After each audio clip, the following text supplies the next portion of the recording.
denúncia, sino também a exploração do capitalismo selvagem, porque a empresa que fazia isso era uma empresa inglesa, ou seja, os barões da borracha eram simplesmente os produtores da borracha, mas quem se beneficiava com tudo isso eram as indústrias ou as empresas inglesas, e como também americanas. Então, o capital selvagem desses países faz de que este genocídio, sobretudo em Putumayo, que o cineasta, não sei se conheces, Aurélio Miquelis. Aurélio, sim. Ele fez um documentário belíssimo sobre os segredos do Putumayo, onde ele faz essa denúncia através do livro de Roger Casement, que era um diplomático irlandês que faz essas denúncias. E Roger Casement finalmente também morre tragicamente. Incrível, tanto Euclides como Roger Casement e como você, Eustácio Rivera, que depois de 4 anos de haver lançado seu livro, ele vai aos Estados Unidos para promover seu livro, mas tem uma enxaqueca, entra no hospital e sai só morto porque ele se contamina. Essa é uma espécie de infecção hospitalar, e ele sai morto, e aí ele volta para Bogotá através de um barco, desses barcos justamente que exploram em Colômbia da United Fruit dos Estados Unidos, que exploram a banana, que mais tarde, meses depois, vai haver também outra tragédia, porque matam muitos desses bananeiros colombianos, a indústria da banana. Eu não quero mais alongar, porque eu tenho todas as minhas informações e eu não me preparei para dar uma exposição verdadeira. Já vou assim, de uma maneira improvisada, estou falando tudo o que me chega. Fala com uma honra, André. Muito obrigado. Uma última pergunta. O que a gente tem que prestar atenção nessa obra, assim, de maneira sucinta, né? Do que se trata objetivamente a voragem? O que é a voragem? É uma denúncia, sobretudo uma denúncia da exploração do capitalismo selvagem na América Latina. Primeiro, mas também tem alguns relatos da Amazônia, como a Amazônia se vai também tendo isto que estamos vendo agora, o desmatamento, a mineradoras, a exploração, todo e se vê neste livro, não, o princípio do fim praticamente da Amazônia, que é comentada no século, princípio do século XX. Então isso que vemos também.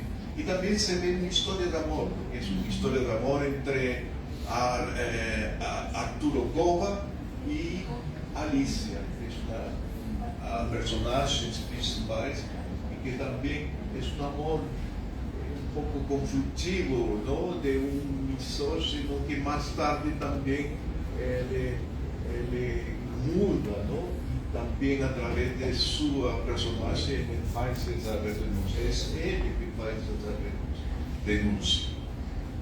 Então isso que mais ou menos posso explicar, e que provavelmente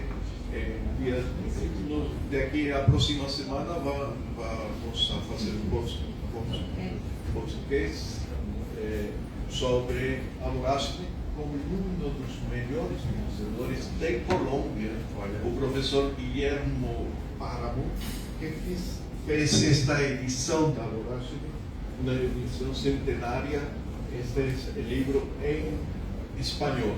Esta é a edição do ano passado, e Carlos Guillermo Páramo fez essa edição e tem vários comentários dele, e ele estará conosco através do podcast, não, que pretendemos também divulgar para que será o lançamento do livro porque esta é a primeira tradução em português depois de 40 anos. Não? E justamente está dentro do marco do centenário da publicação da A Voragem, em espanhol, La Voragem. Muito obrigado. De nada.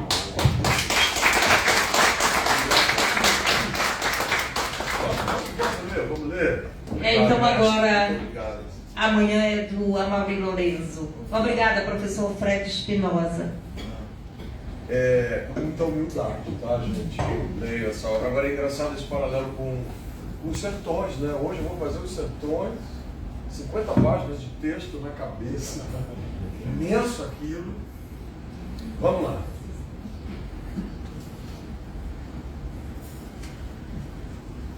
Antes que tivesse me apaixonado por alguma mulher, joguei meu coração ao acaso e ele foi ganho pela violência. Nada soube dos desfalecimentos embriagadores, nem da confidência sentimental, nem da inquietude dos olhares covardes. Mais que um namorado, eu fui sempre um dominador, cujos lábios não conheceram açúcar. No entanto, eu adicionava o dom divino do amor ideal que me acendesse espiritualmente, para que a minha alma cintilasse em meu corpo como a chama sobre a lenha que a alimenta. Quando os lábios de Alicia me trouxeram a desventura, já havia renunciado à esperança de sentir um afeto puro. Em vão, os meus braços, entediados de liberdade, estenderam-se diante de muitas mulheres, implorando uma corrente a eles. Ninguém adivinhava meu sonho. Continuava o silêncio. Esse silêncio que é o meu coração. Alicia foi um namoro fácil. Entregou-se a mim sem vacilações, animada pelo amor que buscava. Nem ao menos pensou em casar-se comigo naqueles dias em que seus parentes forjaram a conspiração do seu matrimônio, patrocinados pelo padre e dispostos a submeter-me pela força. Ela denunciou-me aos planos astuciosos. Eu morrerei sozinha, dizia. Minha desgraça se opõe a seu futuro. Depois, quando expulsaram Alicia do seio da sua família, o juiz declarou para meu advogado que me meteria na cadeia, disse determinadamente uma noite em seu esconderijo: como poderia abandoná-la? Como abandonar Alicia? Fujamos. Tome minha sorte, mas dê-me o amor. Tome minha sorte, mas dê-me cá o amor. E fugimos. Naquela noite, a primeira de Casanare, minha confidente foi a insônia. Através da gaze do mosquiteiro, nos céus sem limites, vi as estrelas pestanejarem. As folhagens das palmeiras que nos davam abrigo emudeciam sobre nós. Um silêncio infinito flutuava no âmbito, tingindo de azul a transparência do ar. Ao lado do meu chinchorro, em sua estreita caminha de viagem, Alicia dormia com a respiração agitada. Minha alma atribulada teve então reflexões opressoras. Que fizeste de teu próprio destino?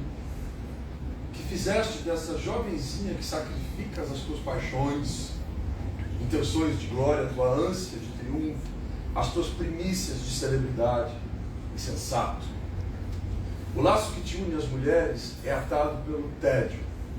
Por orgulho pueril, te enganaste em sã consciência, atribuindo a esta criatura o que nunca descobriste em nenhuma outra. E já sabias que o ideal não se procura, as pessoas o levam consigo. Essa eu gostei, vou repetir. O ideal não se procura, as pessoas levam consigo. Saciado o desejo, que mérito tem o corpo que adquiriste por tão caro preço? Porque a alma de Alicia não te pertenceu nunca, e mesmo que agora recebas o calor do teu sangue e sintas sua respiração perto do teu ombro, te encontras espiritualmente tão longe dela como da constelação taciturna, que já se inclina sobre o horizonte. Naquele momento eu me senti temeroso. Não que minha energia se desvanecesse diante da responsabilidade dos meus atos, senão que a aversão amanceba começava a invadir. Possuí-la havia sido pouco empenho, ainda que em troca das maiores loucuras, mas depois das loucuras e da posse, Casanare não me espantava com suas lendas de arrepiar os cabelos. O instinto de aventura impelia-me a desafiá-las, certo de que sairia ileso dos pampas libérrimos e de que alguma vez, em cidades desconhecidas, sentiria saudade dos perigos passados. Mas Alice me incomodava sempre como que fosse um grilhão. Se pelo menos fosse mais arriscada, menos acanhada, mais ágil. Queria que Alice fosse mais ágil. A pobre saiu de Bogotá em circunstâncias aflitivas. Não sabia andar a cavalo, coitada. Os raios de sol congestionavam-na e quando em trechos preferia andar a pé. Eu devia imitá-la pacientemente, arrastando os cavalos pelo cabresto. Nunca dei provas de semelhante mansidão. Indo fugitivos, avançávamos lentamente, incapazes de desviar do caminho para esquivar do encontro com os transeuntes, camponeses, em sua maioria, que se detinham à nossa passagem. E eu ficava me interrogando, e eles também ficavam se interrogando, comovidos. Patrão, por que essa menina está chorando? Eu me perguntava, por que a Alice tanto chora? Era preciso passar a noite em Caqueza, prevendo que as autoridades nos detivessem. Eu tentei cortar várias vezes o fio do telégrafo, enlaçando com o soga do meu cavalo, mas desisti de tal empresa pelo desejo íntimo de que alguém me capturasse e, livrando-me de Alicia, me devolvesse essa liberdade de espírito que nunca se perde do cárcere. Passamos a primeira noite pelos arredores do povoado e, desviando depois para a várzea do rio, entre canaviais ruidosos que nossos sendeiros regolavam ao passar, nos refugiamos ali em uma enramada, onde funcionava um pequeno engenho de açúcar. Desde longe, os escutamos gemer, e pelo resplendor da fornalha, onde se cozia o mel, cruzavam intermitentes as sombras dos bois que se moviam no mangal, e um garoto, que muito me chamou a atenção, que nos espiava. Umas mulheres colocaram um jantar e deram a Alice uma infusão de ervas para acalmar a febre. Alice tinha febre. Ali ficamos uma semana. Eu só queria fazer um parêntese, né? Porque assim como Euclides, é quase que um rococó, né? E eu sou mineiro de Congonhas, da terra do Aleijadinho. Vocês conhecem o Aleijadinho? Eu vou fazer um monólogo agora sobre a vida e obra dele. Tem muito detalhe. Ele não diz assim, eu e a Alice caminhamos. Não, ele diz, eu e a Alice caminhamos, o menino observou, ela caiu em febre, meu amor. Isso de uma riqueza, né? Vou pular um pouquinho, que aqui ele fala desse lugar do afeto por ela. Não é isso? Deixa eu pular um pouco mais. Confesso arrependido que naquela semana eu cometi um desatino. Dei namorar a menina Griselda com um êxito escandaloso. Griselda. Nos dias em que a Alicia teve febres, eu dispensei-lhe as mais delicadas atenções, mas agora, consultando minha consciência, compreendo que o regozijo de embaralhar-me com a patroa nos cuidados da enfermeira me importava tanto quanto a doente. É um safadinho, mestre? A menina Griselda passou uma vez perto do meu chichão e com a mão insinuante eu peguei ela pelo quadril, discreto, fechando o punho, fez menção de esbofetear, quis me bater. Olhou em direção ao lugar onde Alicia dormia e me sacudiu com umas cócegas. Pouca pena, já sabia que você era um conquistador. Ao inclinar-se sobre meu peito, seus brincos bamboleantes para frente golpearam. São estas as esmeraldas que Barrera ambiciona? Sim, mas deixo elas para você. Como que eu poderia tirá-las? Assim, disse. mordendo bruscamente a orelha. Tira os brincos assim, o gordinho.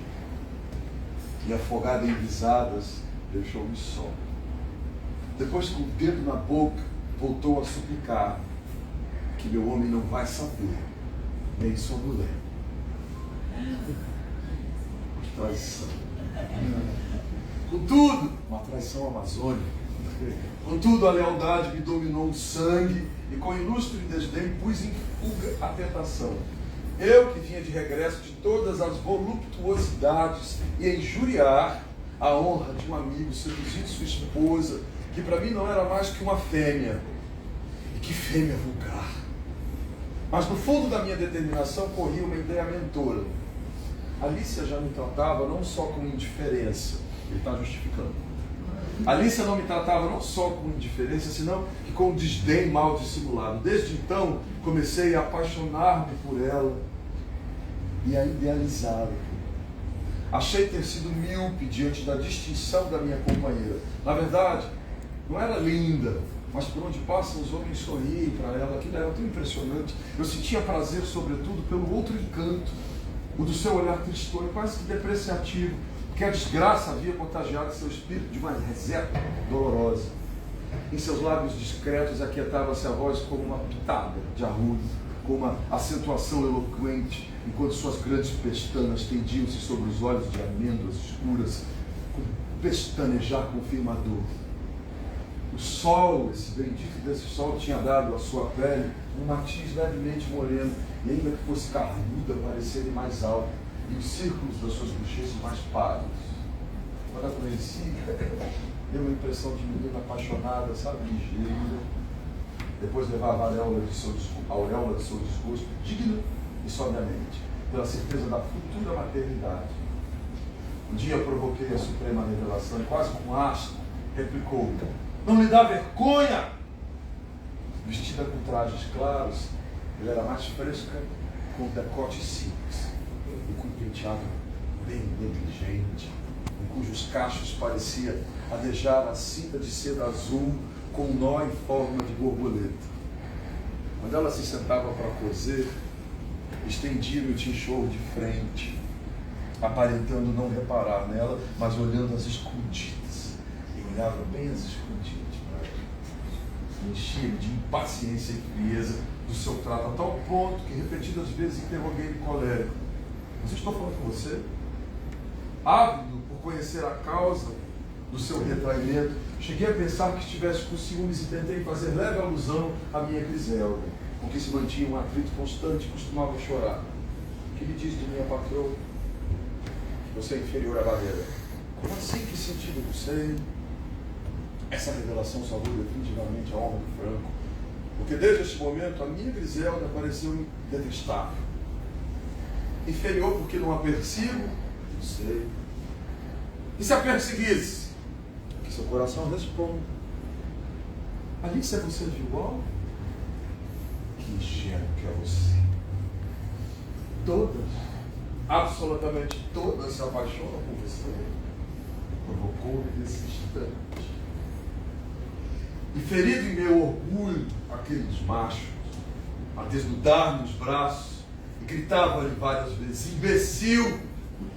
Pergunta quem foi que me deu essas mordidas aqui. Quem me deu essas mordidas aqui? Eu acho muito interessante que a gente tem um desejo, né? A gente está, como disse o mestre, expondo as violências da construção dessa Latinoamérica. Aqui a gente está falando de identidade, tal qual o Euclides da Cunha também, ali no surgimento do Brasil República, né, pós-monarquia. Aqui a gente está falando de uma construção de identidade de Brasil, né, da exposição das violências, como disse o mestre, mas tem também desejo, né? Tem também amor. Isso é tão impressionante. Eu me lembro muito dessa característica nossa humana, apesar das desgraças, amamos com tesão. Vou seguir, tá? Tá tudo bem? Tá demais? Foi muito voluptuoso.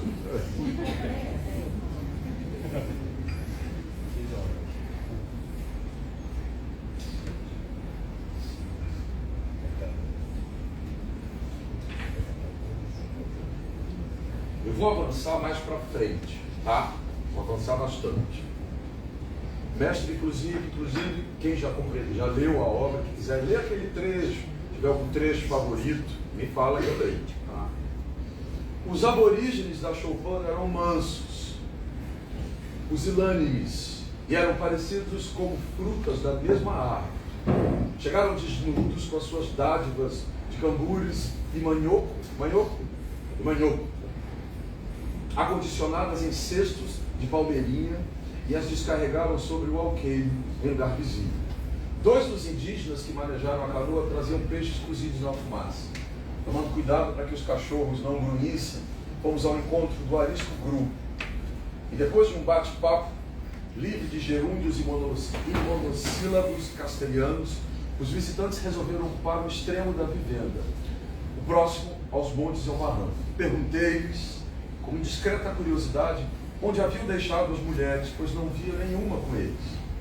O Pipa apressou-se em explicar-me que era imprudência fazer indagações tão abusadas, sob o risco de que os ciumentos indígenas se alarmassem.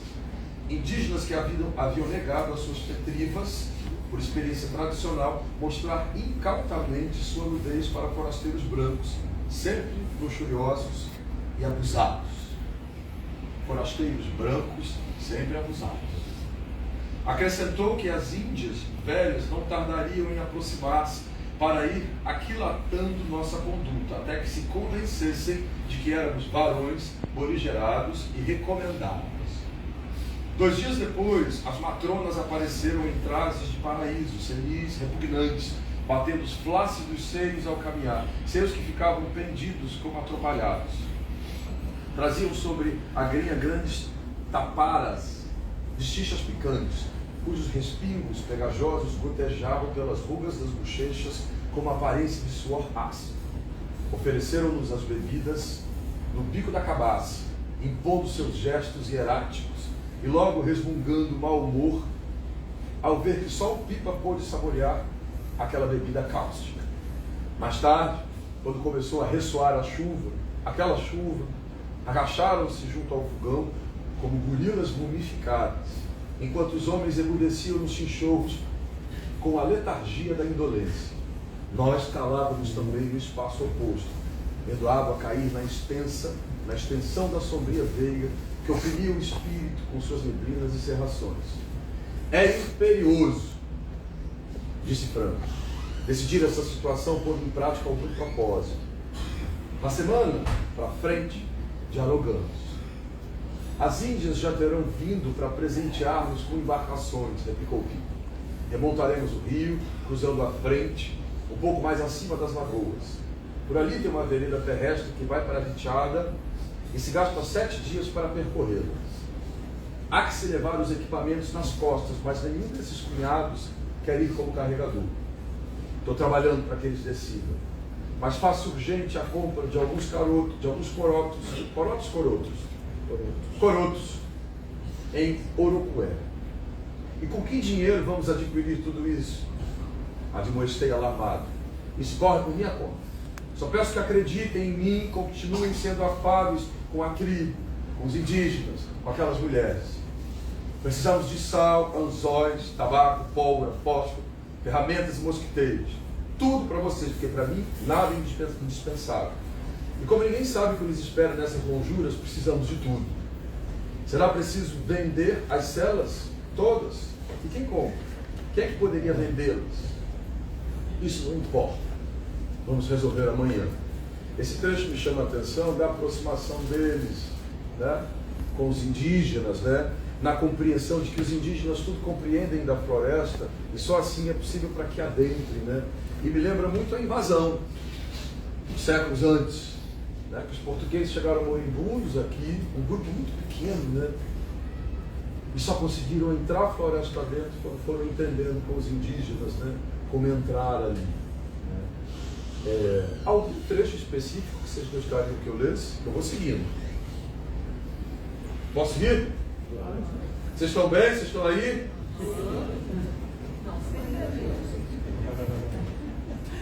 Tá tudo bem? Sim. Nunca conheci pavor igual àquele dia em que eu fui surpreendido por uma alucinação no meu cérebro. Por mais de uma semana, vivi orgulhoso da lucidez da minha compreensão, da sutileza dos meus sentidos, da finura das minhas ideias. Eu senti-me tão dono da minha vida, do destino, ele já está elucubrando, tá? Achava soluções tão fáceis para os problemas que me achei predestinado ao extraordinário. A noção do mistério surgiu no meu ser. Gozava em adestrar a imaginação e passava noites inteiras em claro, querendo saber que coisa é o sonho, que atmosfera é essa. Pela primeira vez, meu desvio mental se fez patente, de maneira onírica, quando vi as areias ali, e eu num devaneio, as areias me suplicando: não pises tão forte, porque nos machuca. Tenha piedade de nós, as areias, e lance-nos aos ventos, porque estamos cansados de sermos imóveis. Agitei-me com um movimento de braço febril, até provocar uma poeirada, e Franco teve de agarrar-me pela roupa para que não me atirasse a água quando escutei as vozes das correntes. E para nós não há compaixão, agarra-nos em tuas mãos para esquecer esse movimento, já que a ímpia areia nos detém e temos horror do mar, e nós temos horror do mar. Assim que toquei as ondas, a demência fugiu e comecei a sofrer a tortura de que o meu próprio ser me causava receio. Às vezes, para distrair a preocupação, empunhava o remo até ficar exausto, tentando indagar nos olhares dos meus amigos o estado da minha saúde mental. Com frequência surpreendia com caretas de desconsolo: não te canses muito, há de saber que isso é febre. No entanto, eu compreendia que se tratava de algo mais grave e fazia poderosos esforços de sugestão para convencer ele da minha normalidade, da minha saúde.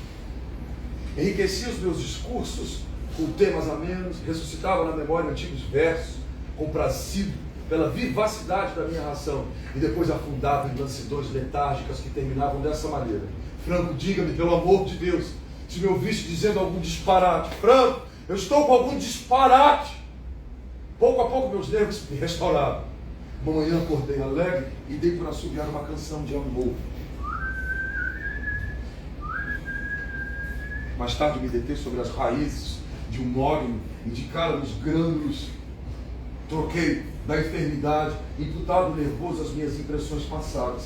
Mas logo comecei a sentir que estava morrendo de catalepsia. Na vertigem da agonia, convenci-me de que não estava sonhando.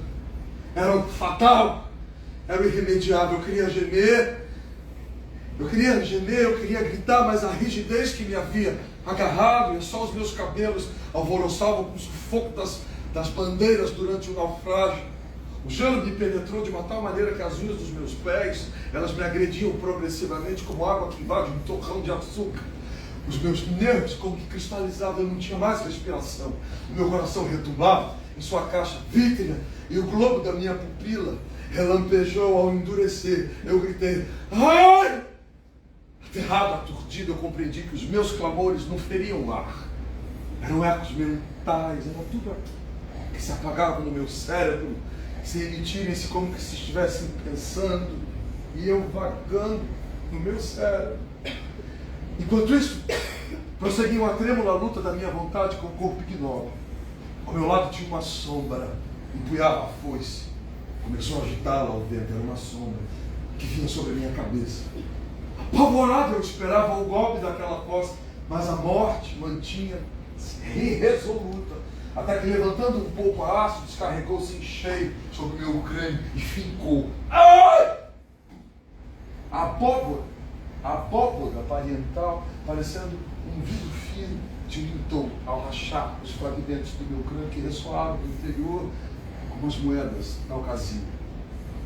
Nesse momento, o mogno balançou os seus ramos e eu escutei em seus rumores estas excomunhões: pique, com seu ferro, para que experimente o que é o machado na carne viva. Pique, mesmo estando indefeso, pois ele também destruiu as árvores, e é justo que ele conheça o martírio. Pique o forte, este homem, mesmo que indefeso, pois ele também, como muitos homens, destruíram as nossas árvores. então é justo que reconheça o martírio. Para o caso de vós entenderem os pensamentos, dirigi-lhes esta meditação. Mate, se quiseres, pois eu estou vivo. E um charco podre me replicou. E os seus vapores, por acaso, estão ociosos? Passos indiferentes avançaram na folhagem caída. Branco aproximou-se sorrindo e com a ponta do seu dedo indicador tocou da pupila que estava estática. Estou vivo! Eu estou vivo! Gritava de dentro de mim, eu estou vivo! Coloca o ouvido sobre o meu peito e escutarás as pulsações. Eu estou vivo, Franco! Eu estou vivo! Alheio às minhas súplicas mudas, chamou os meus companheiros para dizer, sem uma lágrima, abram a sepultura, ele está morto. Era o melhor que podia acontecer. E com uma angústia desesperada, senti os golpes da pá no areal. Então, num esforço sobre-humano, pensei ao morrer: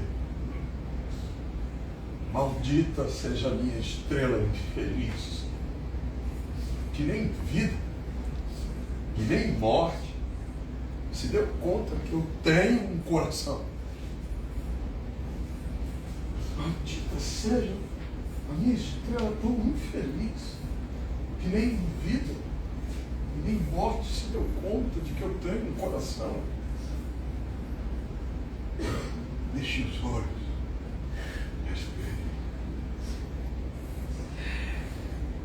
e ressuscitei. Franco me sacudia. Não volte a dormir sobre o lado esquerdo, porque você faz uns barulhos pavorosos. Mas eu não estava dormindo. Aliás, eu nunca estive dormindo.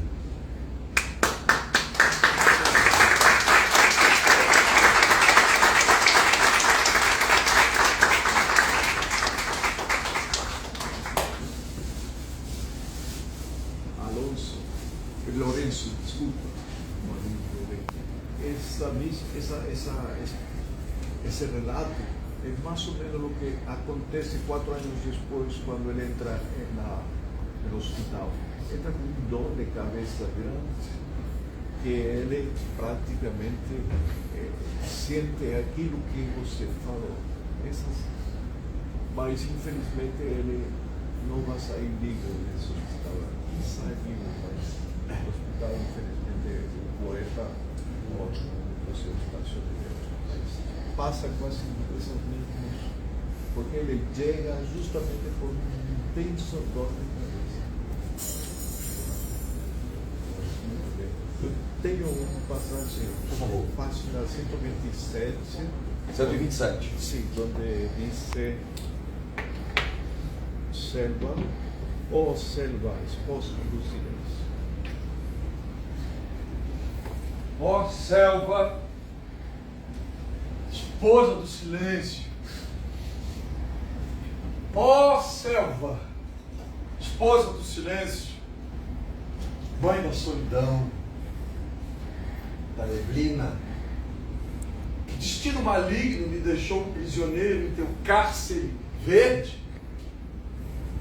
Os pavilhões das tuas ramagens, como uma imensa abóbora, sempre estão sobre a minha cabeça, entre a minha aspiração e o céu claro, que só entrevejo quando tuas copas estremecidas movem o seu marulho, na hora dos teus crepúsculos angustiosos. Ó selva, onde estará a estrela querida que de tarde passeia nas lombadas? Aquela selagem de ouro, púrpura, com que se veste o anjo dos poentes. Por que não treme em sua culpa? Quantas vezes minha alma suspirou, adivinhando através dos teus labirintos o reflexo do astro que empurpura as lonjuras para os lados do meu país. Meu país, onde há Llanuras inesquecíveis e cumes de coroa branca, em cujos picos me via à altura das cordilheiras. Sobre que lugar a lua erguerá seu aprazível farol de prata? Tu me roubaste o sonho do horizonte, e só tem para os meus olhos a monotonia de teu zênite, por onde passa o plácido alvorecer, que jamais ilumina as folhagens secas dos teus sonhos úmidos. Tu és a catedral do pesadume,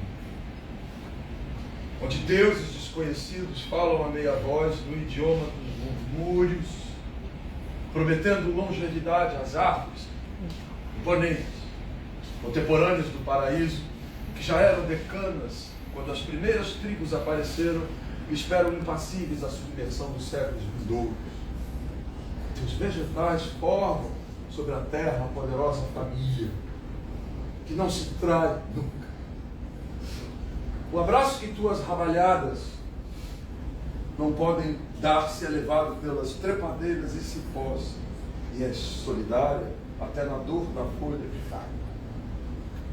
Tuas vozes multíssonas formam um só eco, a chorar pelos troncos que se derrubam, e em cada brecha os novos germes apressam suas gestações. Tu tens a austeridade da força cósmica e encarnas um mistério, esse tal mistério da criação. Não obstante, meu espírito só concorda, assim um pouco distante, concorda com um estágio, desde que suporta o peso da tua perpetuidade. E mais que ao carvalho de galho robusto, aprendeu a amar a lânguida orquídea, porque é efêmera como um homem e murchável como uma ilusão. Deixa-me fugir, ó céu, universo. Deixa-me fugir de tuas penumbras enfermiças, formadas com o hálito dos seres que agonizaram no abandono da tua majestade. Deixa-me fugir, ó céu. Tu mesmo pareces um cemitério enorme, onde apodreces e ressuscitas. Eu quero voltar para as regiões onde o segredo não aterroriza ninguém, onde é impossível a escravidão. Eu quero voltar para lá, onde a vista não tem obstáculos. Ó céu, me deixe ir, onde o espírito se exalta na luz livre. Ó selva, como eu desejo a luz livre. Eu quero o calor dos areais. Eu quero, ó selva, reluzir das canículas, a vibração dos pampas abertos. Ó selva, eu peço, deixa-me regressar para a terra de onde eu vim. Deixa eu voltar para casa, para desandar essa rota de lágrimas. Deixa eu voltar para casa, ó céu, a minha casa. Deixar para trás as lágrimas e esse sangue que eu percorri, incansável, num dia nefasto. Deixa eu voltar ao céu, quando atrás do rastro de uma mulher me arrastei montes, por desertos, em busca da vingança. A vingança, selva, deusa implacável, que só sorri em cima das sepulturas. Deixa eu voltar ao céu. Deixa eu voltar pra cá. Deixa eu voltar. Esquecida seja a época miserável que vagamos pelo deserto em quadrilha fugitiva como salteadores, acusados de um crime alheio, desafiamos a injustiça e erguemos a insígnia da rebelião. Quem ousou desafiar o rancor bárbaro do meu peito? Quem teria podido amansar-nos? As múltiplas veredas dos pampas ficavam esmagadas naqueles dias ao galope dos nossos potros, e não houve noite em que não acendêssemos em distintos lugares a labareda fugitiva do bivac. Eu quero voltar para casa. Ó céu, lindo isso. Vamos rolar.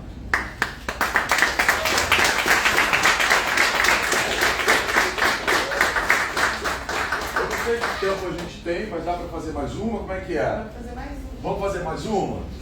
Vocês estão bem?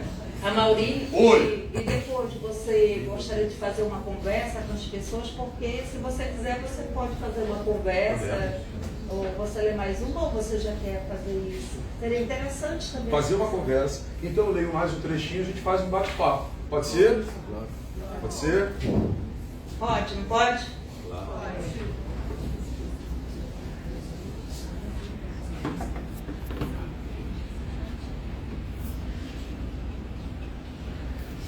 Uma pergunta, gente, que eu sou professor, e o professor gosta de fazer pergunta. Tudo que nós fizemos até agora, se a gente tivesse que pensar uma palavra para tudo isso, já que estamos na literatura, a palavra, né? O teatro também tem, a gente tem o teatro sem palavra e com palavra. Mas se a gente tivesse que pensar numa palavra para esse encontro nosso, que eu vou chamar de encontro amazônico, que palavra seria para vocês? Não precisa dizer, é pensar, que palavra tem isso? Vou dar serviço para vocês, tem que trabalhar. Se fosse uma cor, que cor teria esse para vocês? Pensa. Se fosse uma cor, que cor teria isso aqui? Não só a leitura, mas os olhares, né? Tem pessoas que se conhecem, tem pessoas que não se conhecem. Que cor teria tudo isso? E por último, que cheiro tem esse encontro? Qual o cheiro disso? Qual o cheiro? Tá? É exercício. Valendo nota, que eu sou professor.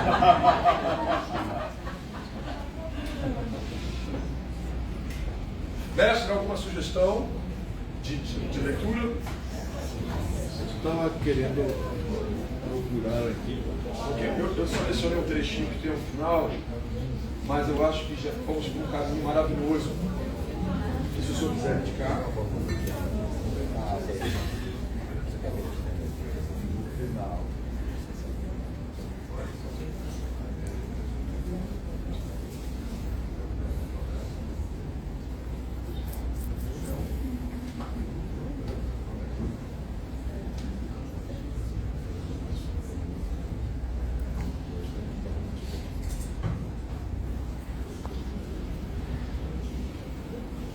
Trecho aqui está mais da borracha, esse aqui.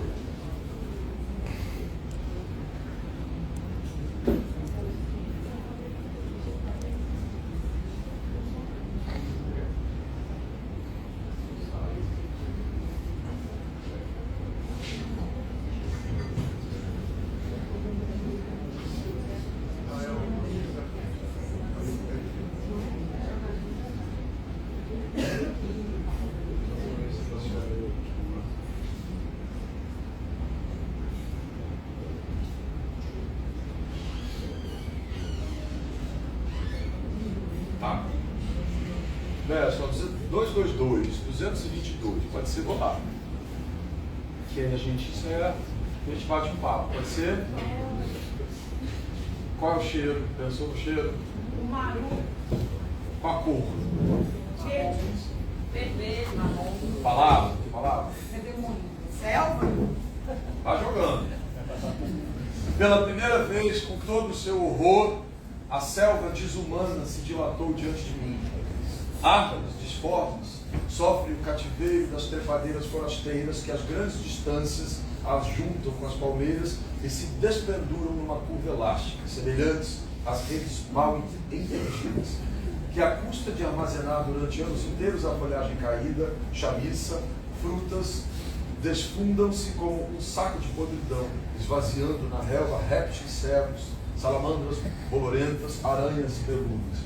Por toda parte o cipó de matapá, o rasteiro das florestas, cola seus tentáculos nos troncos despescoçando-se, os retorcendo-os para injetar-se neles e transfundir-se numa metempsicose dolorosa. Os bachaqueiros vomitavam seus grilhões de formigas devastadoras que recortam o manto da montanha e regressam ao túnel por largas veredas, como embandeiradas do extermínio com seus galardões de folhas e de flores. O Comerrém enferma as árvores como uma sífilis galopante, que solapa sua lepra suplicatória enquanto vai carcomindo-lhe os tecidos e pulverizando-lhes o córtex, até demoli-las subitamente com seu pesadume de ramagens vivas. Entretanto, a terra cumpre as sucessivas renovações. Ao pé do colosso que desaba, o germe que brota no meio dos miasmas, o pólen que voa e por todas as partes o hálito do fermento, os vapores quentes da penumbra, o torpor da morte, o marasmo da procriação. Qual é aqui a poesia dos retiros, onde estão as borboletas que parecem flores translúcidas, os pássaros mágicos, o arroio cantor? Pobre fantasia dos poetas que só conhecem as solidões domesticadas. Olha essa, que é de matar. Qual é aqui a poesia dos retiros, onde estão as borboletas que parecem flores translúcidas, os pássaros mágicos, o arroio cantor? Pobre fantasia dos poetas que só conhecem as solidões domesticadas. Aqui os coachares de sapos hidrópicos, as malezas de morros misantropos, as estagnações de cânions putrefatos. Aqui o parasita afrodisíaco que enche o solo de abelhas mortas, a diversidade de flores imundas que se contrai com palpitações sexuais a seu odor pegajoso e embebeda como uma droga, o cipó maligno cuja penugem cega os animais, tudo que inflama a pele, a pervide do curuju que parece um globo irisado e só contém cinza cáustica, a uva purgante, o caroço amargo. Aqui de noite, vozes desconhecidas, que os indígenas chamam de misura, né? Luzes fantasmagóricas, silêncios fúnebres. É a morte que passa dando a vida. Ouve-se o golpe da fruta que ao bater se faz a promessa da sua semente. O cair da folha que enche um monte com um vago suspiro, oferecendo-se como adubo para as raízes da árvore maternal. O estaligo da mandíbula que devora com medo de ser devorado, o assobio de alerta, os ais agonizantes, barulho do arroto. E quando a alvorada rega sobre os montes sua trágica glória, inicia-se o clamor sobrevivente, o zumbido da perua chiadora, os retumbos do porco selvagem, as risadas do macaco ridículo. Tudo pelo júbilo breve de viver algumas horas a mais na floresta.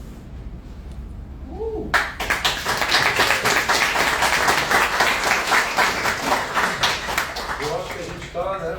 A gente está diante de uma das grandes obras da literatura mundial, né? Tem-se o retrato da Amazônia, tem-se o retrato trágico daquele processo ali da borracha, tem amor, tem desejo, tem humanidade, né?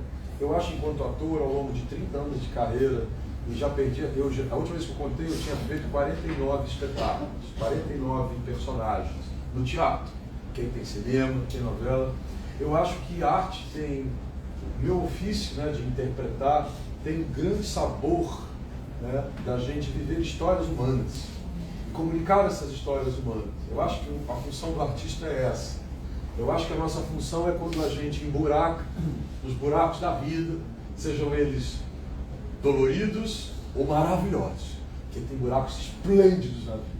A nossa função enquanto artista é mergulhar lá e aí trazer, acompanha comigo, é imagético. A função do artista é mergulhar na vida profunda, na beleza, nas dores e trazer a imagem desse buraco profundo aqui para o público. O Deleuze fala isso também. E dar a ver. Então, aí você cria em 3D, é sofisticação tecnológica. Aí você cria aqui para o grande público a imagem do lugar onde o artista vai. E aí o público vê essa imagem, como vocês estão vendo aqui, aí se emociona, revira coisas dentro, vai na memória, vai na ancestralidade, vai no passado, vai na presença. Aí vocês ficam mexidos, aí uns choram, outros não suportam muito ver, aí abrem um amendoim, dizendo, outros se embebedam, outros enlouquecem. O artista está lá segurando essa imagem em 3D, tão sofisticada quanto a Microsoft. Porque a gente é especializado, além de nas profundezas, também de fazer download. O artista faz download do universo, antes de todos. Downloada e também cria essa imagem para o público. E aí vocês ficam inebriados, a gente fica assim, uau. Sabe, você viu uma obra do Van Gogh, que ele faz isso também. Aí você fica, uau, olhando na tela. Aí você ouve uma obra dessa e fica assim, uau, está aqui, está suspenso. E aí cada um de vocês vai lá e capta o que pode captar do que está suspenso dessa imagem 3D. E aí é a arte fazendo o seu milagre da comunicação. E é individual, tá, gente? É coletivo, mas cada um tem o seu cheiro, sua cor e sua palavra. E aí o artista tem a sua função final. É brabo, arregaçar as mangas, ser artista de memória. Depois que ele trouxe essas imagens, esses downloads, esses buracos, e vocês estão inebriados, o artista tem que recolher tudo isso e voltar. Mais trabalho. E vocês precisam também entender que está voltando. Porque senão, se a gente não recolhe, a gente não consegue ir para a vida. Mexer no computador, em comer. Porque a arte é muito perigosa. Se o artista não devolve isso para o lugar de onde ele arrancou, ele tem que ser responsável. O artista, sobretudo, precisa de responsabilidade. Se ele não devolve aquilo, o público sai assim, porque ele não sabe o que fazer com tanta beleza. Porque a função é do artista. O público precisa receber tudo isso. Acredito que essa seja a nossa função. E essa obra, assim, lendo, né, quando eu li antes de estar aqui com vocês, eu fui pesquisar, me parece que isso aqui é de uma genialidade nesse sentido, né? Ele suspende toda uma informação e cada um pega a cor, o cheiro, a palavra. Agora a gente tem que baixar a bola. Aí que é o negócio. Vocês entendem por que depois do espetáculo a gente tem que tomar uma cerveja, uma cachaça? Tem que baixar. Bom, eu acredito que depois da leitura da Amaury Lourenço, para nós lermos A Voragem, vai ter a presença dele, a interpretação dele. Não será possível quem está aqui ler A Voragem sem Amaury Lourenço. Já marcou aqui cada um de nós. E a riqueza do livro. Quem não tiver ainda A Voragem, lá na livraria, porque nós temos que vender, nós somos uma editora, uma livraria, né, Maurício? Sim. Aí na livraria Valer. E muito obrigada pela força que você está dando para a editora Valer. Aqui no norte, você é de Minas, né? Você não imagina o que seja ser do norte, chegar ao sudeste. Ah, é muito bom, mas é lá do norte. Já não presta. Estou brigando tanto com esse negócio aí. É terrível. Você que está vindo a Manaus, lá no Sudeste, pensa que nós somos índios, que andamos nus, que tem jacaré. Que bom se andássemos todos nus, né? Estaríamos no paraíso. Bom, e a riqueza de A Voragem? Teríamos que ser todos lindos para andar todos nus. Não importa, lindos somos, por estarmos vivos, né? A riqueza de A Voragem. E a leitura do Amaury enfatizou muito mais isso, a riqueza de metáforas, a força da palavra. É a palavra que nos arrebata. E quando alguém lê com a maestria como ele leu, isso se intensifica ainda mais. No dia 16, aliás, sexta-feira, nós teremos o podcast com a Amaury Lourenço. Ele já esteve aqui, gravou o podcast na sexta-feira. Sexta-feira, meio-dia. Ao meio-dia. Vocês estão convidados aí para seguir com a Amaury Lourenço. Meu querido, venha.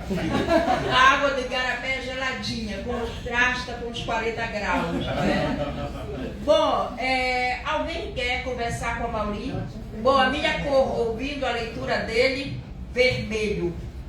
O cheiro de terra. E me lembrou o Aguirre, a Ira dos Deuses, do Herzog. Que filme maravilhoso. Quem não viu, e leitura, não sei se você já viu a Vicky Baum, A Árvore que Chora. Essa não vi. Darei de presente. Já deste para ele.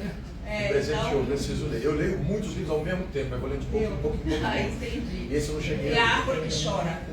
Para mim, nós temos agora 4 romances, eram 3, aumentei a voragem, sobre a borracha, que são A Voragem, A Árvore que Chora, Beiradão e Coronel do Barranco. 4 livros fundamentais para quem quer compreender essa mansidão e revoltura, eu não sei se essa palavra existe, que somos nós humanos. E eu fico pensando, quando você interpretava, Mauri, o trabalho do artista com ele próprio, senão ele se mata, senão ele se droga e não retorna mais. Porque não é fácil a intensidade que você dá para você dar vida ao personagem. O Lima Barreto, ele diz uma coisa assim: eu não sou louco. Ele diz: eu não sou. Sabe o Lima Barreto? Sim. Ator brasileiro, preto. Ele diz: eu não sou louco. Eu não sou louco. Eu estou dando a ver a vida. Ela é que é louca. Bom, gente, está aberto. O Amauri tem uma agenda carregadíssima. Leila Leão. Deixa eu ver, sabia. O Festival Internacional de Teatro do ano passado, cujas peças foram todas encenadas, quase todas no Teatro Amazonas, veio uma companhia colombiana e encenou A Voragem. Agora, o detalhe importante que eu quero destacar aqui é o seguinte: no Teatro Amazonas, quando há uma ópera em italiano, em francês e alemão, tem o recurso da legenda passando em cima para a pessoa poder acompanhar. E no caso da Voragem, claro que tinha também. Só que na hora que a peça começou, pifou a legenda. E eles encenaram, Fred, não sei, me corrige se eu estou errada, no espanhol castiço, Claro. né? Para mim foi uma dificuldade de acompanhar, apesar de eu ter vivido a minha infância na tríplice fronteira onde se passa.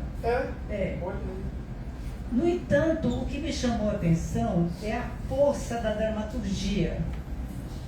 O teatro estava lotado. Eu acho que 90% do público não estava entendendo a fala dos atores, porém a força dramática da cenografia corporal dos atores e tinha uns adereços, né, interessantíssimo.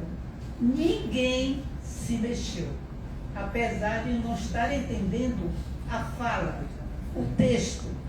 Porém, a força daqueles atores, da direção daquela peça, aquilo me chamou muita atenção. Era isso que eu queria destacar sobre A Voragem e vocês que são atores. Sim. Sabe, tem uma coreógrafa alemã, Pina Bausch, né? Tá? Os espetáculos, já falecida, mas a obra perpetua, né? E era muito interessante um espetáculo que eu assisti para as crianças de ontem, hoje e sempre. E os bailarinos que eram da Alemanha, naquela cena, que eram do Brasil e do mundo todo, eles iam para o fronte da cena, para a parte da frente da cena, e eles começavam a falar em alemão. Parados. E ninguém entendia nada. Eu não falo alemão, enfim. Mas aí depois eles voltavam, porque a Pina Bausch trabalha a repetição, né? E depois eles voltavam e não falavam mais em alemão, mas eles faziam a cena com seus gestos corporais. E disse: vem cá. Primeiro eles faziam, fica frente para lá. Primeiro eles faziam só o texto em alemão. Ninguém entendia nada. Depois eles saíam de cena, voltavam e eles faziam uma repetição. Pega na mão, me olha, solta a mão, vira, me abraça e solta. Aí a gente entendia que aquilo que eles estavam falando em alemão, eles estavam fazendo o gesto do corpo, e a gente estava entendendo, era um casal que estava apaixonado. Aí depois eles começaram a piorar o negócio: vou pegar sua mão, você tira. Ó. Aí a gente começou a entender que era um casal que tinha brigado. E aí a gente: agora eu vou pegar sua mão, você tira e você sai. Aí peguei, tira e sai. Tinha terminado. E depois eles voltavam e faziam essa cena falando, e a gente entendia no corpo. Então quando linha maravilhosa da Tríplice Aliança, olha que riqueza, que fala dessa questão da dramaturgia, né? A arte tem esse poder avassalador da comunicação entre todos, independente de língua, né? Independente de muita coisa. Eu trabalhei com a comunidade indígena por 13 anos, né? Indo em comunidades indígenas isoladas, no bioma amazônico, para trabalhar teatro e cinema. E tudo caiu por toda a minha universidade de artes cênicas, tudo cai por terra quando você chega numa comunidade isolada indígena. E aí a Petrobras disse assim, você precisa fazer teatro com eles, você precisa trabalhar teatro, cinema. Eu falei, como vou fazer isso? E o tradutor ao lado dizendo, Mauri, te vira. Fui. E o que mais me chamou a atenção é que eu pedisse para eles assim, numa etnia perto de Sinop, que fica no norte do Mato Grosso, já entre Pará e Amazônia. Eles não falavam português, tampouco eu falava o idioma deles. E eu disse para o tradutor, diga para eles brincarem, fala para eles brincarem. Era um grupo de 10, 12 jovens indígenas. E eles começaram a correr, brincar, de repente um pegou uma palha grande de uma árvore, colocou nas costas, começou a imitar, fazer uma coisa, a mimes, né? Mimes, né? Começou a imitar, aí um subiu na árvore, pulou, aí veio um outro, pegou um negócio aqui de rabo, começou a andar, aí quando eu ouvia uma onça, uma iguana, um pulava, era um pássaro, eles começaram a imitar os animais, porque eu pedi para eles brincarem, e eu entendi tudo. E eu perguntei ao tradutor, eu falei assim, estou fazendo teatro, isso é teatro, isso é teatro. Porque tem gente que diz que o teatro é grego, né? Dava lá aos povos indígenas que nunca tinham conhecido a palavra do teatro, faziam teatro. E depois eu perguntei para o tradutor, pede para eles falarem para você se eles fazem isso com frequência. Aí o tradutor começou a se emocionar, porque eles começaram a dizer, uma vez por ano a gente se encontra e fica um tempão brincando disso. Eles têm um festival de teatro. Está entendendo? Essa é uma história que eu presenciei e conheço. Então, a arte tem esse poder avassalador de não tem um TP, não está funcionando a tradução, mas a gente está lá entendendo tudo aquilo, vivenciando tudo aquilo. Né? Uma coisa importante sobre isso é, mas agora tem lembra, tem o rádio, acabou, ninguém vai mais ao teatro. O teatro continuou. Aí veio a televisão, e o teatro vai acabar, o teatro continuou. Vem a internet, o teatro continuou. Isso aqui. A arte, né? ela nunca sucumbe, né? E ela é independente da gente. Quando todos nós não estivermos mais aqui, ela vai estar. Porque ela tem um poder de continuidade infinito. E é isso. Mais uma pergunta? Bom dia. Bom dia. Eu me chamo Fátima, bom dia a todo mundo. Chama como? Fátima. Olha o nome da minha mãe. Olha, eu vou deixar, já que a gente está celebrando, né, 100 anos da obra, já vou deixar aqui para valer, aumentar a lista, uma ideia, né, de, quem sabe, republicar a selva com as pinturas do Portinari, né? Não só do Portinari, mas da Antônio Mesquita, talvez. Porque tão linda aquela obra, e o filho dele falou que nunca as pinturas vieram para o Amazonas, né? Então a selva, e quem sabe uma leitura na voz do Amaury, porque eu acho que a palavra é linda, eu falo 6 anos ainda, quem sabe a gente seduz o suficiente, porque você falou na palavra, tentou na palavra, eu estava falando com a Alice, tem gente que traduz Lavoragem como redemoinho. E com a sua leitura, a gente vai se embrenhando numa selva que é tão complexa, né? E assim, foi rápida a leitura, não sei se todo mundo ficou como eu, com vontade de ficar aqui horas. Né? Porque é difícil a gente se reunir para ouvir o livro. Então eu queria agradecer, porque você falou muito em dar a ver, mas o Larossa fala em dar a ler. Então você dá a leitura de presente para a gente, né? E a gente vai abrindo assim, uma série de conexões. E aí eu lembrei que esse ano foi encenado no Festival de Ópera a Voragem, e quem faz essa foi no teatro, né, que ela falou, mas essa já foi na ópera, no Festival de Ópera. E quem faz o Arturo é o barítono, que eu sou fanática por ele, porque eu acho que ele é um dos grandes brasileiros, que é o Homero Velho, que é professor da UFRJ. Mas no outro festival, o Homero Velho interpretou Euclides da Cunha na ópera Piedade. Então achei assim uma conexão muito forte com o que você está fazendo aqui. E a Valer publicou a Amazônia e o Paraíso Perdido, do Euclides da Cunha, que é exatamente na ópera, o Ripper ele foca nisso, que esse redemoinho na cabeça do Euclides da Cunha, é muito bonita essa cena, ele está escrevendo e confuso enquanto a mulher está traindo lá, assim, no Rio, na verdade e tal, né? Então ele vem dos sertões, né, cobrindo toda a luta, então ele já vem, uma loucura, sabe, que passou na cena, né? Sim. E aí ele se joga nas Amazônias, digamos assim, né, que vai subir o rio, e ele não vai conseguir cobrir como ele cobriu os sertões. Ele fala no livro Paraíso Perdido que os rios não deixam entrincheirar. Então, você foi falando aí, eu fui só conectando tudo isso, né? Mas eu queria te agradecer, porque eu acho que a vida é isso, está toda conectada. E a gente vai do Sudeste, volta para o Norte, e é assim, a gente tem que fazer essas conexões como as veias fazem, os rios fazem. Né? Então, agradecer e convidar você a estar mais conosco, dando mais leituras, né? Porque é muito linda a sua leitura, Mauri. Muito obrigada.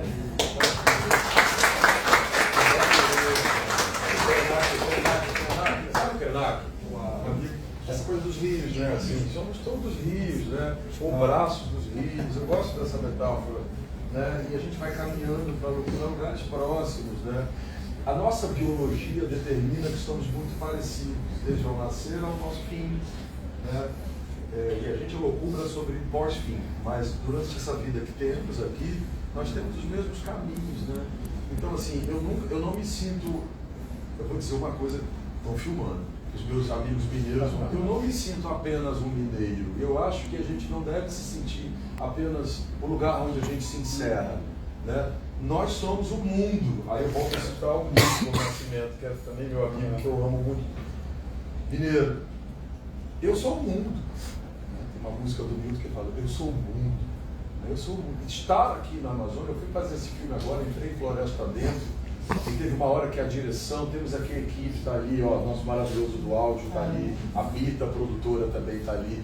Teve uma hora que de tanto fazer, a gente repete, né? E eu todo cheio de terra, porque o meu personagem ele corre, se perde na mata, e tem o Jurupari, né? Tem toda essa coisa. E tem, repete o culto, e tem volta, ação, e volta, ação. Teve uma hora, de repetir umas 10 vezes, eu todo machucado, tão cheio de água, lá no Presidente Figueiredo, aquela cachoeira, e alguém falou, tinha um esturro de onça que fazia, eu sou apaixonado pela onça. E de repente, vamos dar um tempinho. Eu não consegui sair do tempinho que eu estava no chão. Porque tem uma coisa que eu não sou apenas mineiro, eu sou amazônico, eu sou caboclo. Não diga que eu não sou. Todos nós, né? Todos nós somos o mundo. Eu acho que esse entendimento, é importante a gente ter essa compreensão de sermos o mundo. Porque a gente joga por terra qualquer diferença territorial, a gente vive um problema no mundo muito grande, que são os recortes, né? Aí o Oriente, o Ocidente, em África, e, sabe, aí Gaza, sabe, Gaza, aí aquilo tudo lá, entende? Quando ele traz a palavra do capital também, né? Aí a gente começa a rachar.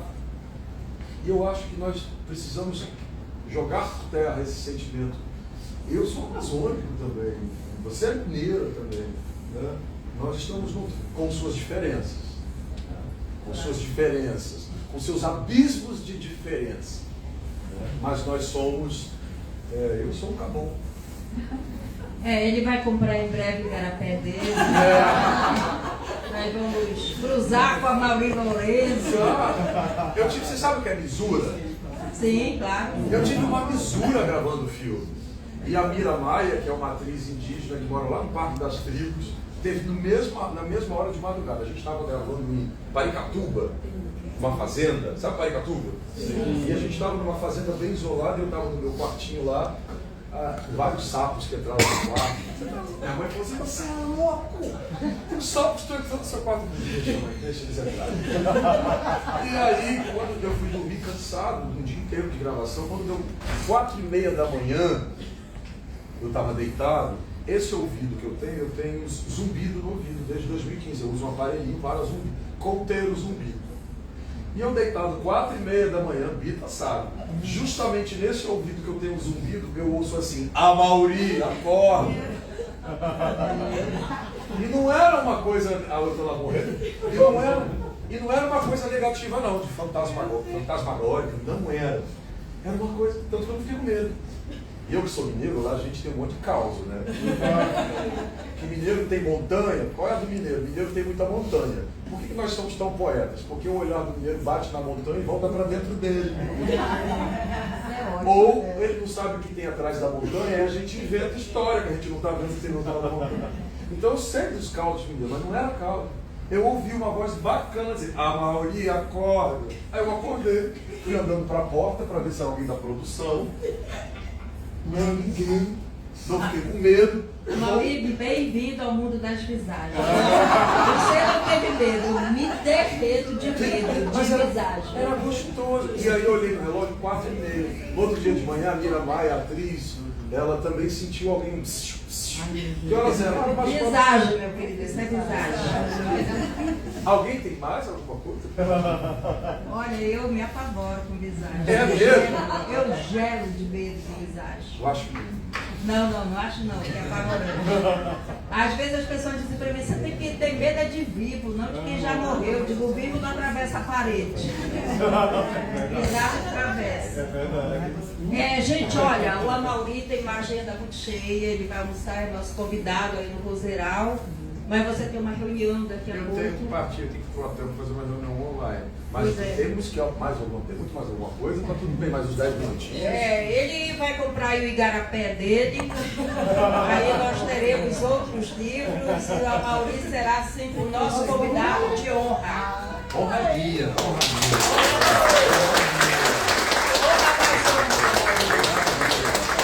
Além de lindo, deleitoso, uma simpatia inacreditável. Olha que falam mal dos mineiros, né? Quem fala mal de mineiro? Fala agora.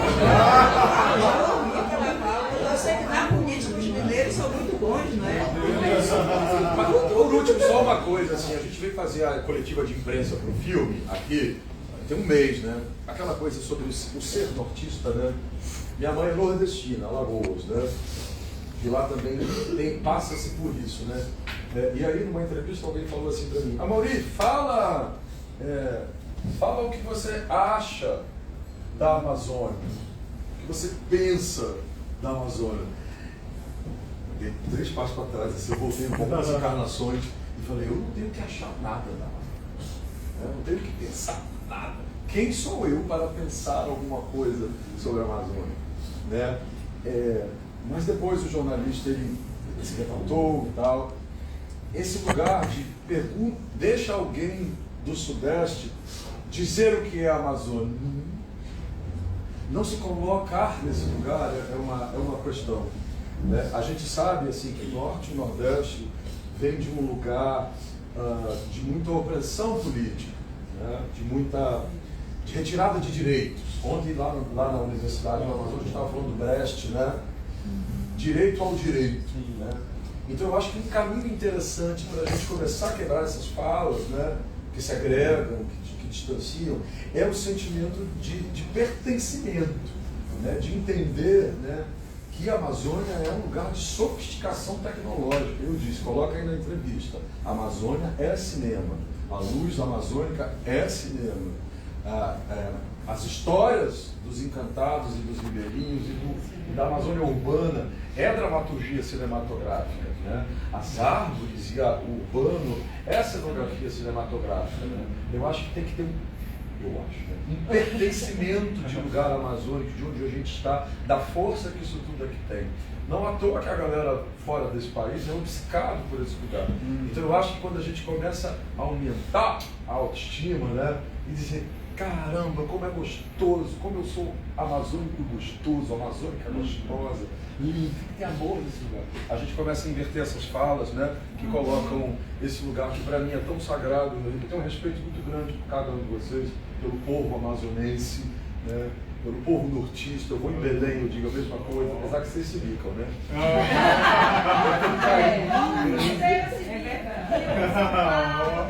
Toda fronteira. Isso é normal. Se bica, exato. É divertido, é agradável. Esses dias eu ouvi um amigo lá no Rio falar assim, você é mineiro? Eu falei, sou. Aí você fala bem, eu falei, porque assim, é mineiro, fala tudo errado. Eu falei, rapaz, sempre, isso é gostoso, né? Mas não se colocar num lugar menor, né? Eu tenho ouvido uma coisa que me chama muito para encerrar, né? Tá rolando a COP, né? Nós somos seres políticos, né? Sim. Quando ela concordou com a cabeça, é uma escolha dela, é uma escolha política. Ela está mexendo no cabelo ali, é uma escolha política. Ele estava lançando, escolha política. Ela mexeu o pezinho, escolha política. Nós fazemos escolhas políticas a todo momento. Graças a Deus. Temos que lutar pela liberdade democrática. Mas eu tenho acompanhado umas notícias de muitos veículos lá de baixo falando muito mal de Belém receber da COP. Eu fiquei assim, deixa eu ler de novo. Aí estava lá muitos veículos dizendo, estão super faturando, né? A galera de Belém está super faturando, e não sei o que, não sei o que. E quando eu fui ver, é sempre jornal Rio São Paulo. Eu falei, gente, eu moro no Rio há 25 anos, desde que eu fui com 15 anos, saí de Minas para trabalhar com dança lá. Réveillon no Rio de Janeiro, tudo é super faturado. Para você assistir a queima de fogo, você vai ter que alugar uma casa muito cara. Da mesma maneira que a galera de Belém está fazendo. Então, por que carioca está falando? Aí a galera de São Paulo também, quando tem os grandes eventos, ó, o assessor já está olhando para mim, não fala isso, mas eu preciso falar. E São Paulo, quando faz grandes eventos, também superfatura, ninguém fala nada. Quando é com Belém, mas é porque eu sinto que os grandes eventos estão migrando para cá. E aí a galera fica ciumada. E começa a dizer essas coisas que são um pouco equivocadas. De fato, a gente não tem que superfaturar nada. Mas isso é um resquício, percebe? Esse tipo de reportagem, ficar atento, é um resquício desse preconceito. E a Mauri agora, não sei se você acompanhou, mas nós temos Milton Marcum na Academia Brasileira de Letras. Sim, né? olha a isso. A Academia Brasileira de Letras ficou brasileira, mas olha isso, olha isso. é um nortista na academia. Olha Você isso. tem toda a razão. Olha isso. Esses grandes eventos aqui no norte. Exato, muito poderoso. Gente, muito obrigado pela presença de vocês.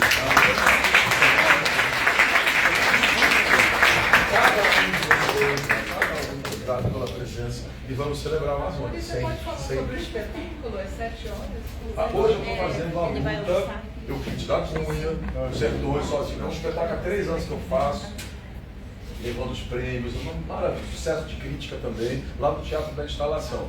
É que assim, são só 300 lugares, né? E aí tem senha para pegar. Vai ter outro dia.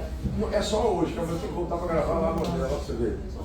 Mas eu quero voltar para fazer no Teatro Amazônia, porque eu não tinha palco. E aí volto, se Deus quiser. E ele quer. Tem que retirar a senha? Tem que retirar a senha e chegar. Tem uma coisa de senha, chegar a senha antes. Mas se chegar lá e não tiver senha, fala com aquele moço ali, ó. Aí entra, gente. Eu boto gente no palco, mas eu quero todo mundo lá. Olha! Eu resolvo. Arte é isso. Arte é isso, é todo mundo. Pra gente estar fechando assim. Não esqueçam da cor, não esqueçam da cor, não esqueçam do cheiro, não esqueçam da palavra, pra gente sempre lembrar desse encontro, tá? Beijo pra vocês.